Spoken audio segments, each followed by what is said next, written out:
ಬಣ್ಣದ ಲೋಕಕ್ಕೆ ಕಾಲಿಟ್ಟ ಅರ್ಜುನ್ ಬಂಗಾರಪ್ಪ.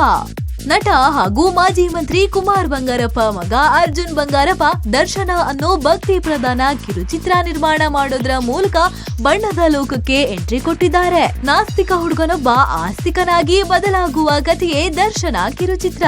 ಅರ್ಜುನ್ ಬಂಗಾರಪ್ಪರ ಗೆಳೆಯ ನಿತೇಶ್ ವಿನಯ್ ರಾಜ್ ಈ ಚಿತ್ರಕ್ಕೆ ನಿರ್ದೇಶನ ಮಾಡಿದ್ದಾರೆ. ದರ್ಶನ ಕಿರುಚಿತ್ರ ಆಗಿದ್ರೂ ಕೂಡ ದೊಡ್ಡ ಸಿನಿಮಾದಂತೆ ಅದ್ದೂರಿಯಾಗಿ ನಿರ್ಮಾಣ ಮಾಡಲಾಗಿದೆ. ಮುಂಬೈ, ಪುಣೆ ಹಾಗೂ ಔರಂಗಾಬಾದ್ ಚಿತ್ರೋತ್ಸವದಲ್ಲಿ ಪ್ರಶಸ್ತಿ ಬಂದಿದೆ ಎಂದಿದ್ದಾರೆ ನಿರ್ದೇಶಕ ನಿತೇಶ್ ವಿನಯ್ ರಾಜ್. ದಾದಾ ಸಾಹೇಬ್ ಫಾಲ್ಕೆ ಅಕಾಡೆಮಿ ಸ್ಪರ್ಧೆಯಲ್ಲಿ 6,000 ಚಿತ್ರಗಳ ಪೈಕಿ 100 ಸೆಲೆಕ್ಟ್ ಮಾಡಿದ್ದು ಅದರಲ್ಲಿ ದರ್ಶನ ಒಂದು ಅನ್ನೋದು ಕನ್ನಡಿಗರಿಗೆ ಹೆಮ್ಮೆ. ಅಣ್ಣ ಮುಂದೆ ಚಿತ್ರದಲ್ಲಿ ನಟಿಸಲು ಈಗ ತಯಾರಿ ಮಾಡಿಕೊಳ್ತಿದ್ದಾನೆ ಎಂದಿದ್ದಾರೆ ಲಾವಣ್ಯ ಬಂಗಾರಪ್ಪ.